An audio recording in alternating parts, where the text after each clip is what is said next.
Now, to begin this afternoon session, he says, mobile is an access point and is not a channel. Rob Griffin is the Global Director of Product Development at Havas Digital, in charge of driving product and service development across the agency's global network. He has been almost 6 years building out the agency's search and analytics capabilities, where he was responsible for providing strategic guidance and leadership to teams of dedicated specialists fully integrated with the agency. Now, Rob expands his influence and vision to help drive the agency's digital capabilities in emerging specializations like online video and social media, while still keeping a focus on analytics and search, given the importance both have to Havas digital clients and their successful digitally focused and fully integrated communications plans. Rob has had 2 stints with Havas over the last 8 years, working with a variety of clients like Fidelity, Valspar, Air France, and Hyundai Kia. He has worked within the interactive space since 1996, when he started his career at the Family Education Network. The EVP, Global Director for Product Development of Havas Digital, ladies and gentlemen, Mr. Rob Griffin. Well, thank you, everybody. Nice to be here. 2 things at these conferences always make me laugh. One, those bios sometimes make me nauseous, and that's not just the hangover, but they can be a little tough getting through those. And when we do get to Q&A, I would ask any of you that ask me anything you want and try and stump me, just please no sales pitches in the form of questions. I've already heard a handful of those today, and I don't want any more of those. So for today's presentation and theme for you guys, as you see here, the title, Mobile is Not a Channel. I think one thing that's very interesting to me with mobile media right now in our space is that traditionally, I guess probably a bad word to say, but historically mobile in its early phases was run by mobile agencies, standalone agencies that bought and sold mobile media.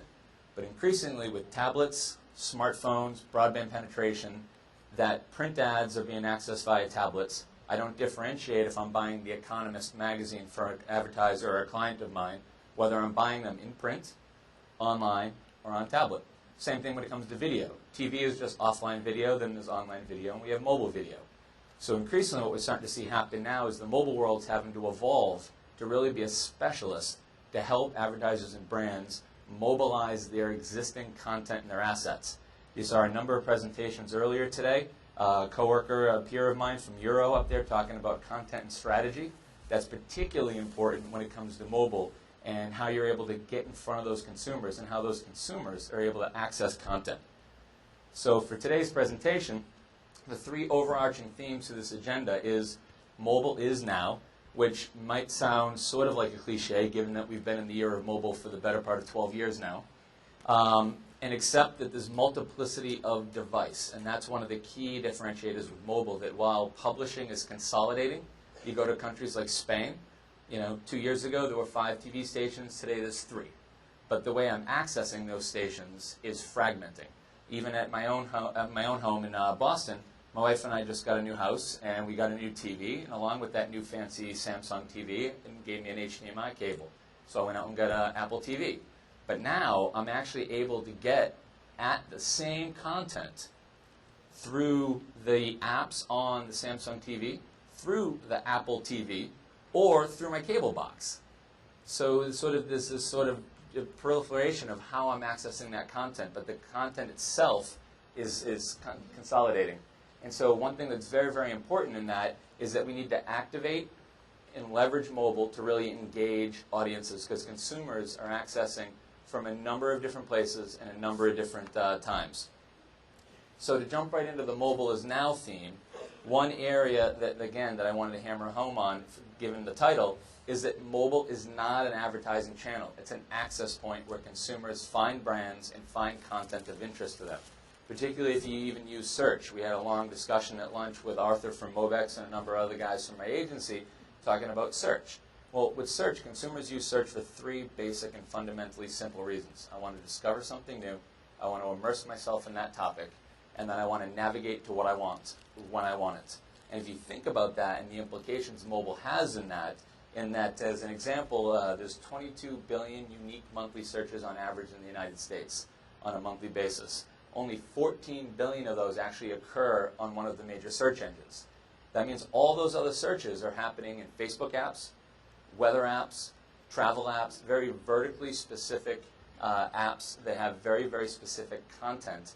And the consumers are becoming very, very savvy and go into each individual place when they want something specific. So everything we do needs to be mobilely enabled to really access these consumers. And I think one way to really illustrate that is if you think about, as a consumer, why are you on the internet? Why do you use blogs?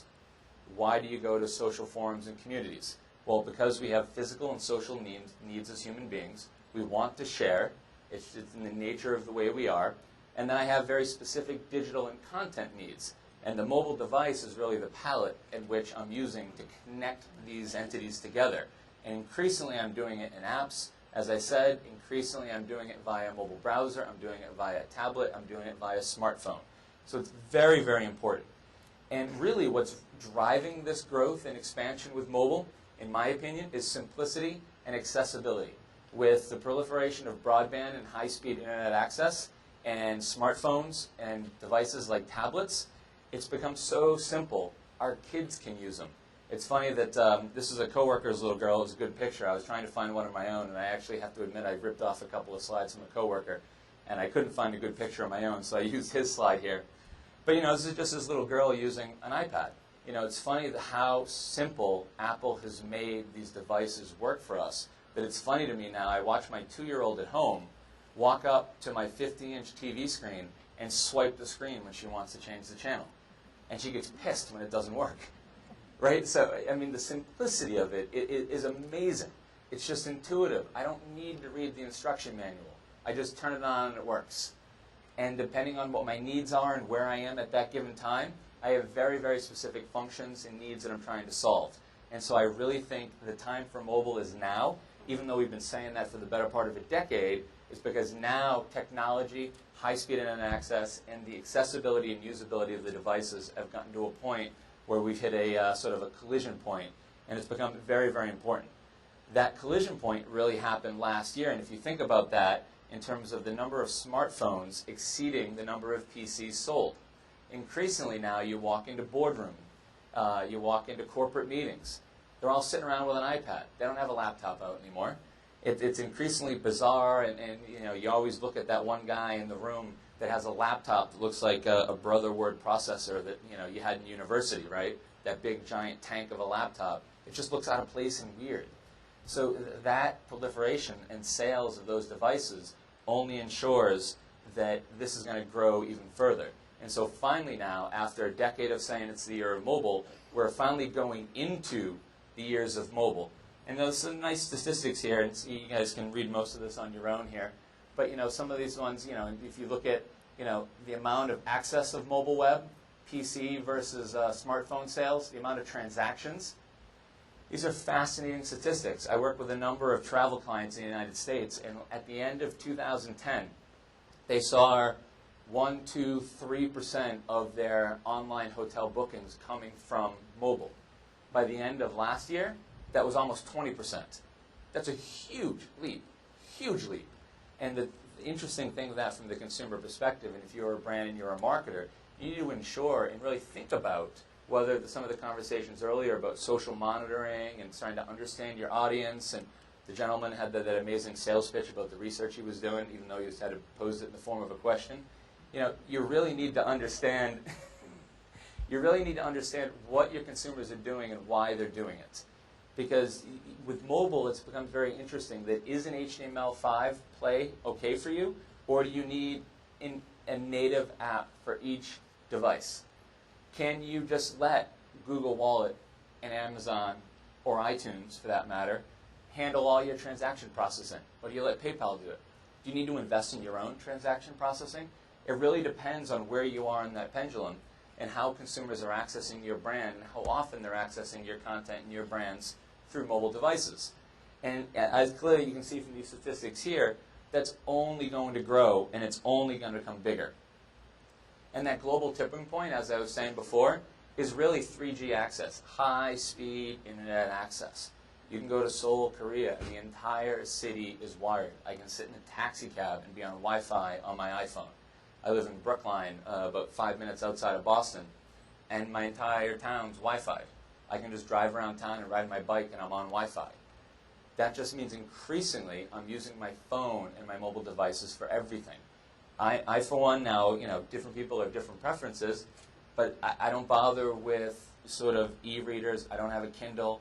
I've sort of given up on my iPad because it's been confiscated by my kids, and it's the perfect device for kids, right? Because they can get yogurt all over it, they can sneeze all over it because they don't cover every time they sneeze. It drives me crazy. But I can just turn it off and spray it with Windex and wipe it nice and clean, and we're good. Versus trying to get dried yogurt from under a keyboard. But with my iPhone now, I read all my books on my phone. My company sends around these international sort of thought pieces or white papers. I'll just download it, and iBooks will open it for me. And so I'm increasingly now just using my phone for everything, except for one thing. The only time I actually revert back to my computer is when I need to actually write a presentation like this, or connect into the system to run a presentation like this. So, and I think even in time, the ability to generate and create content in mobile will improve, and that mobile device's ability to interact and sync with presentation screens like this is only going to improve even further. Even, we're in here, it's probably the first time I've ever presented at a conference in a movie theater, which is kind of neat. But if you even think about, entertainment, and part of that is going to change a bit due to Moore's Law, if you think about that in terms of the pace at which things change. But again, going back to the analogy about mobile is not a channel in and of itself, it's an access point. Well, mobile is growing, and there's some great charts here behind me that shows you how quick TV grew, radio grew, internet grew, and then mobile. And you can see the mobile line all the way over here on your right, my left, just to make sure I didn't get that screwed up. It's a hockey stick. It's going up really, really fast. However, I would argue, how are we actually really measuring mobile accurately? How much of that TV access is happening on a mobile device? How much of that radio access is happening on a mobile device? If you think about iPhone users, right? You're only tracked as an iPhone user and a mobile user when you're not on Wi-Fi. If I'm on Wi-Fi, the device is reporting me as any other web user hitting your website. So how do you really know what's mobile and what's not? So that's, again, where I sort of want to hammer home that it's not a channel. We talk about it like it's a channel. There's print, radio, TV, mobile, but it's not. Mobile is just a way we access all those other things. And I think this slide really hammers that home. Another good point on that is that the content accessibility is making mobile the access point of choice. So as internet users double over the years, increasingly a lot of markets, particularly out here in the Asia part of the world, you have a lot of islands, specifically here in the Philippines. It's really hard to run wires. Many people and many kids have had their first web experience on a mobile device, not on a computer. That really changes the game in terms of expectations as users. And as those consumers grow up and mature, their comfort level with transactions on mobile devices will only facilitate and speed along how much they then use those mobile devices even further. Increasingly using mobile devices to control and access everything else. I'm not doing it here today to be fancy. This is just your standard PowerPoint. But if I was using Keynote, the Apple PowerPoint version, I could actually control the PowerPoint from my iPhone. Kind of neat, But if I can do that with my iPhone now, I could actually pull out my iPhone right now, and my wife and I just got a new car recently because we have a new baby coming. I could pull out the app that Mercedes-Benz gave me for free with the car, and I could actually pinpoint on a map where my wife is right now in the car. I could unlock the car for her if she locked the keys in the car. I can put the windows down right now if she's at the beach with the kids because it's hot in the car and I want to air out the car. Through my phone here in Asia, 10,000 miles away from home. So that's only really going to change how we as consumers use that, and that's only going to enhance that mobile is our preferred way of accessing content. And then if you think about what the tablets have done, to me, the tablets only prove that point even further. And as I was saying, as an ad agency, increasingly, it used to be that the mobile guys bought ads on the iPad. However, if I'm buying The Economist because it's right for one of my clients and one of my clients' brands, why am I differentiating between the tablet version, the print version, the online version? Maybe I'm not. I should be, but I don't need to buy it differently. I need to execute it differently. So it's still a buy with the same publisher. So if I'm buying the BBC and I want to buy the particular show on the BBC or Nova on PBS in the United States, I want to buy them online, on air, on tablet, on mobile. I want that brand, and I want my client's brand associated with that brand. However, the importance of mobile and the importance of having mobile specialization within an agency is how you execute and deliver that. Tablet ads, to me, become very, very boring when they're simply just a generic GIF that looks something like a print ad. There's so much more we can do with that. But as I said, it doesn't need to necessarily be bought any differently. And if you think about it from an integrated perspective, as I was saying, that mobile tide really lifts all ships, to use an expression from the States. And you just look at some of these numbers here from some of these guys here, whether it be eBay, Ancestry, Amazon, LinkedIn there, Pandora. You look at the growth and access and the percentage increases over time that the mobile devices are being used to access these guys' content and transact and buy things. It's massive. Priceline.com right there, 270% growth in hotel bookings. That's huge. That's a huge number. In terms of growth, I mean, it might only be 5% of their total bookings at the moment. But if it's growing at that trajectory, we have to figure it out now before it becomes the main way we access everything. So it's only going to grow and it's only going to continue to become important, but we need to sort of start addressing that now and thinking about how we're using that.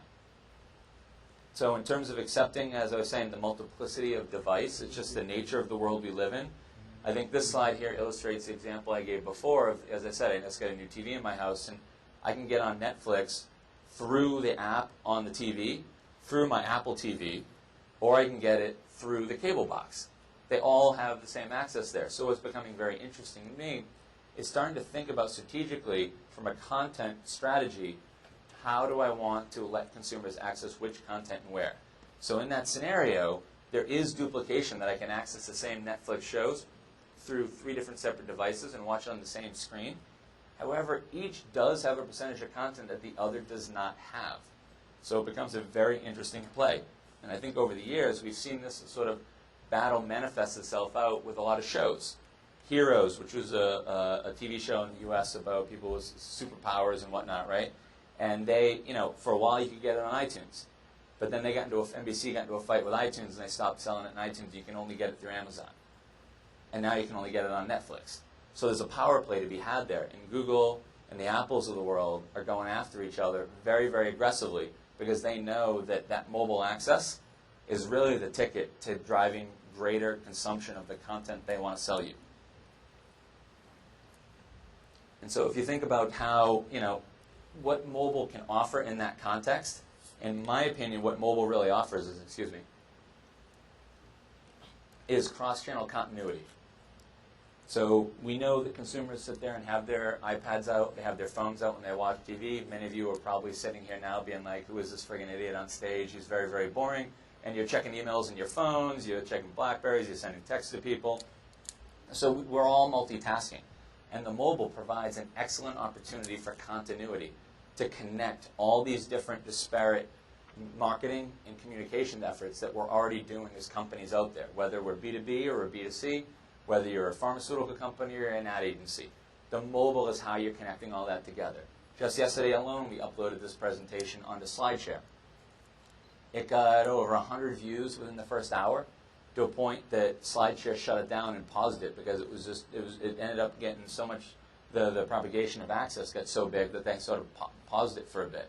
So I thought that was very interesting right there, that I emailed it to somebody in Singapore. I'm here in Manila. I wrote the presentation in Boston, which was sort of a hack and a ripoff of somebody out of London that wrote the presentation. So if you think about what that mobile is offering in that scenario, there's a continuity. There's clearly a topic here that's of interest to a number of different people, and the way mobile enabled us to share and build and create together and then distribute creates a massive opportunity from a marketing and advertising perspective. And to me, some of this, what this represents in many cases is as the younger generations come up with these types of devices and living in this world, what you're really thinking about is a shift in how our brains fundamentally work. Our parents grew up in a world that was very monochromatic. You know, and my dad to this day, he needs to sit down, do the checkbook, put that aside, then he's going to sit down and he's going to read the paper and he's going to put that aside. Whereas my 24-year-old sister, she's doing the checkbook, she's reading the paper, the TV's on, the radio's on, the computer's open, and she's streaming True Blood all at the same time. So they're very polychromatic focused in terms of the brain. And the mobile device only enhances that ability to be a constantly connected consumer. And that changes fundamentally from a lifestyle perspective. And this slide here is just a little example. I'm sure you've all seen a million versions of this. I don't think this is anything earth-shattering here. But it just talks about, I know my wife and I, we both sleep with our iPhones on the nightstand on either side of the bed. And the first thing we do when we roll out of bed in the morning is we both pull out our phone. Now, I'm checking my calendar for the day, and I'm checking some work emails. She's reading the People magazine app to find out who Kim Kardashian slept with last night. Right? So, but yet we're both snatching right for our mobile device as soon as we wake up in the morning. And then as our day goes on, similarly, we're both going back to that mobile device to help our lives and make our life better, to stay connected with what we want to stay connected to. It might be completely different, but that doesn't matter. We're still functioning in a very polychromatic, constantly connected way. The U.S. actually, in some recent studies out of, I think this was a Google study. I was going to say Comscore, I almost misspoke there, sorry. The U.S. leads right now in terms of a multitasking, attention deficit disorder society in terms of 81% of the people are using a smartphone while they're doing all these other things, as you could imagine. And so again, that really provides a continuity if you're an advertiser or you're a brand or even if you're a publisher to ensure that you're constantly staying top of mind and you're constantly making sure that the consumer is aware of your brand and they have access to your content. The interesting for me, though, is for all this, and I'm sure a lot of people here get this, as one of the question and answer sessions earlier was talking about how, yeah, we all sort of know this, but why is there a lag? And same here with mobile. It's the same thing. So yet there's this huge opportunity to leverage mobile and for continuity, and yet not enough advertisers are taking advantage of it. Not enough advertisers are leveraging the data to use and optimize what they're already doing out in the marketplace. And even mobile aside, there's a statistic that I got from a friend from Omniture that says in the U.S. that on average, for every $90 a company spends to drive traffic to their website, they spend $1 to optimize that website experience to that consumer. That's crazy talk. I mean, you're spending all this money on media, why don't you spend a couple of nickels more and optimize the website? Mobile's only extension of that. Use the data. The great thing with mobile and things like search and social, the consumers are telling us what they want. Pretty fundamentally simple on one hand to simply just pay attention to that and optimize for that, yet we're still often stuck in legacy media mix models, pricing models, agency, advertiser, publisher relations, and we need to break out of that to really do what's right. And if you want to be truly consumer-centric, we've got to break that mold down. And when we do, it works. And this is from an automotive client we have in the U.S. And when you have mobile integrated into a media mix, you can see there that there's a lift in brand recall. Amazing. Pretty logical. Even for a CPG, very traditional advertiser, or an automotive company that's running on these media mix models all these years, macroeconomic modeling and all these fancy statistics and all these fancy terms that are way above my head, it still pans out and it's proved in the numbers. This is just another slide that only enhances what I just said. So I don't really need to belabor the point, but I wanted to throw two in there just to sort of hammer that home, that when you integrate mobile in, it only improves everything else that you're doing. So what are the implications of this? We have to engage consumers across all screens. We have to accept that consumers are polychromatic and they want to be ADD, they want to touch multiple things at the same time, and they want to access content and go about their lives in a very non-linear fashion. What mobile, search, social are really bringing to the table, the traditional purchase funnel still exists. The only difference is now it does not exist in a nice, pretty linear funnel. They might access at various different points and go back up to awareness, consideration, drop back down. And so they're moving all around. And we just need to make sure that our content and what we're offering is available whenever they really want it. And so fundamentally, what this is really all about is experience optimization. We should be optimizing whether you're a publisher and you're in the business of producing content and selling ads to advertisers, or you're Amazon, or you're selling cars. Optimize the experience. Avinash Kaushik out of the US is a big analytics guru. He has a couple good books out there. One's called Web Analytics, An Hour a Day. If anybody's sort of geeky about data, and in my opinion, data is the new oil, so you should all get geeky about data. He's an absolutely brilliant guy, and he's infamous in the US for speaking at conferences like this and standing up on stage and actually finding out which advertisers and brands are in the room, and then putting their websites up on the screen and then telling them that there's no reason to suck this much. And while abrasive, it's dead on right. It's absolutely the right thing to think about, and it's the right way to go about it. The data's there, optimize it. And so what we really need to do is making sure that experience is an enjoyable experience for our target audience, no matter what device they're on and when they want to access it. So in terms of activating, engage, we really need to rethink the whole mobile now and what that means. To me, it's a pretty simple, and here, let me just thumb through this sort of build here. It's really about creating content, thinking about mobile first, leveraging mobile technologies and apps and social media and search and optimizing the shit out of it so we can extend the reach and distribution of that. And then the end goal of that is really to engage the consumers that will allow them to have a better experience with our brands. Now, why, you might ask, or maybe you're not, maybe you don't care, or maybe this is old hat to a lot of you guys. But if you just look at the statistic here, is over the next 18 months, clearly, just to sort of, again, beat the dead horse, if you will, mobile's important, if you hadn't picked that up at this point in the presentation yet. But there's an untapped opportunity here. 79% of large online advertisers do not have a mobile optimized landing page. For anybody that's an agency in the room, I'm sure you've seen them. Google does these QBRs, these quarterly business reviews. And we talked about this at lunch also with our friends from Mobex at Havas, that they love to come in and rank us. You're good at this, you're bad at that, you're good at this. And clearly they're biased, and I'm good at the things that make Google more money, and they tell me I'm bad when I don't put enough money in Google's pocket. But one thing to me that's really, really interesting is that they constantly love to come in and say, you guys are fucking great at mobile search. You do tons of mobile search. You guys are awesome. But you suck because you don't have any mobilely optimized landing pages. Well, the irony there is, I would argue most search specialists don't realize they didn't uncheck sync to mobile in AdWords when they trafficked out their search campaign. So therefore, that's why everybody's running mobile search, but nobody has a mobilely optimized landing page.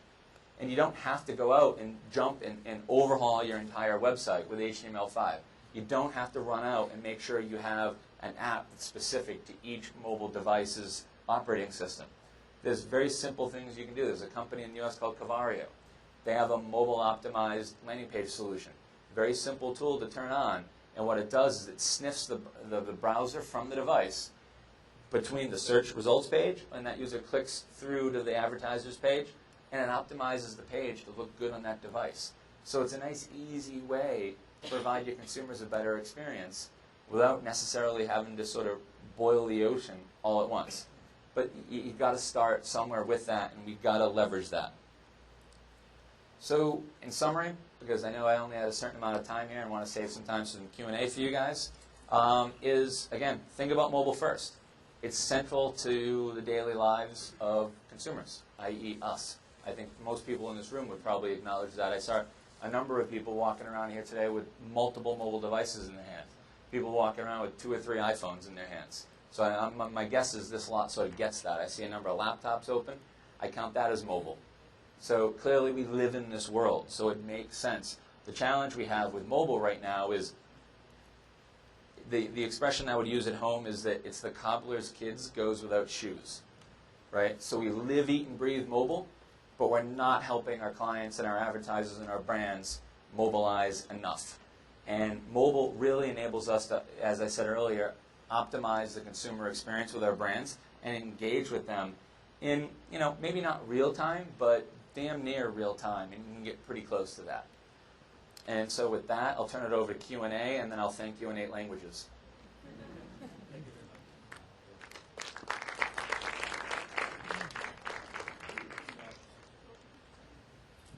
Bueller. Hello. There you go. Rob Griffin, thank you very much. Any questions from our attendees? Go ahead, sir. Here, you can borrow my mic. Hi again. Hello. What I wanted to ask you is, are you a fan of doing more like a mobile site and a regular site and sniffing to see which browser's using it, or are you more of a fan of responsive web design?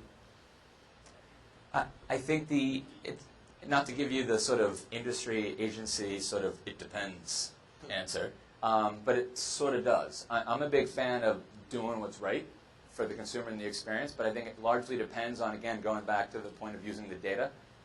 Mine your analytics, mine your log files, and find out where that traffic's coming from. And you may have to, but you may not have to. Well, if responsive web design sort of, it's sort of a one-size-fits-all, right?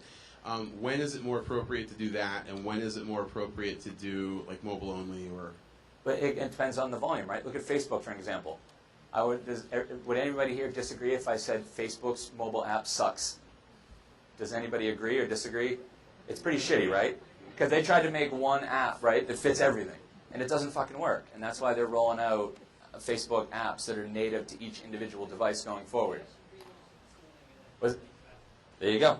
So that's why I would say it depends, right? But if I'm Ford, maybe I don't need that level of functionality. So it's not worth the investment to go there.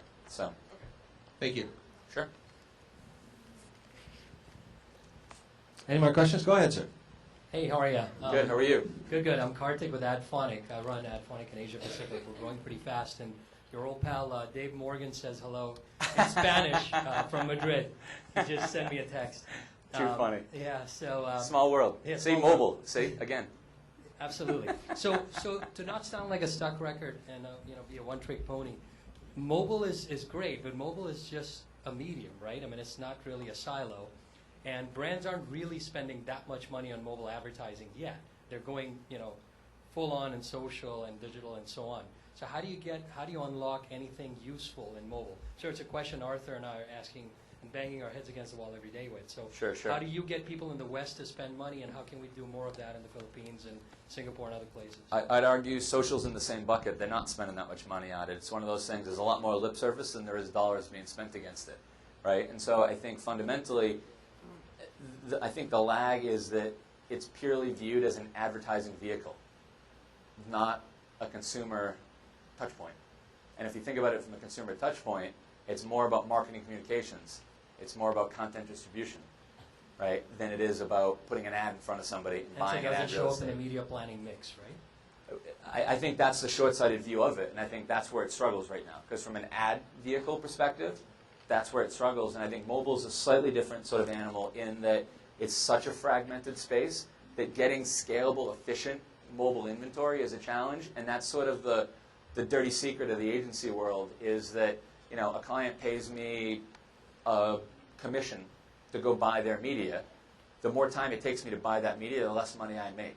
Because I don't get paid anymore if I have to buy from 9 million different publishers or if I buy from 2. And what digital's really done is gotten very good with the sort of advent and the sort of proliferation of the ad networks, which has sort of evolved to the whole DSP model. Mobile hasn't really sort of hit that yet. There's a couple companies out there like Strike Ad, Every Screen Media, and a couple other guys out there that are trying to provide that aggregate buying model to appeal to the agency. And I think when that happens, you're going to see a shitload more advertising start running through it. Even in search right now, the agency world has a huge problem with this, and I'm always in trouble with my own company for even saying this sort of stuff out loud. But you constantly see search underrepresented in the media mix because Google doesn't offer rebates. So people will just not buy search. But to me, if you're a consumer-focused agency trying to help clients better connect with customers, how do you not buy search? It's crazy talk, right? So I think it's a similar sort of dynamic going on. So is it a matter of time, or is it... Yeah, I think it's time. Okay, gracias. You bet, man. Okay, thank you very much. When you said that mobile is now, is that global already? I'm thinking of countries who don't have a lot of people on mobile, and not that big penetration. If you're talking about advertisers, do you think they should jump the gun now and really come up with a plan for mobile already, even if their country is not does not have that big a penetration yet? I would argue that that penetration is bigger than you think. The difference is distinguished between when we're talking about smartphones and then feature phones. The smartphone is sort of the tip of the iceberg. But if you sort of go into the water, this is a massive amount there. And we were talking with Arthur from Mobex here within my company about this earlier, that SMS, for example, right? You go to Chile, there's 3 times the number of cell phones in the market than there is citizens. But none of that is smartphones. They're all feature phones. They got the one for the work, and then they go home and they pull out their car, they smack it in their phone, they go out at night with, and when they go out on the weekend, they want the thin little one that'll fit in their pocket. So it doesn't have to be, you know, big fancy apps and sexy stuff. It can just simply be leveraging SMS to communicate with your audiences. Okay, any more questions? Please, sir. Hi, sir. I'm Giorgio from DPC Yellow Pages. Hello. I'd like to know, since we're talking about mobile and in terms of preparedness of people of using mobile for ads, what are your thoughts on the use of QR codes, since it's also one of the stages in the use of mobile? Yeah, it's again not a popular response, but it's sort of, for me, the QR code area is the point in mobile that I think is more hype than reality at the moment.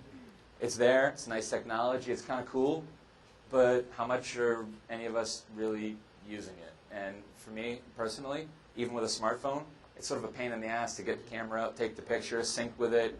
It's kind of cool, but at least for me, I just haven't found that practicality of it. I think in time that'll change, but I think that's another area that's sort of more lip service than dollars being put against it. Okay, no more questions. Thank you very much, Rob Griffin. Thank you, sir. Great. Thank you very much. Thank you, everybody.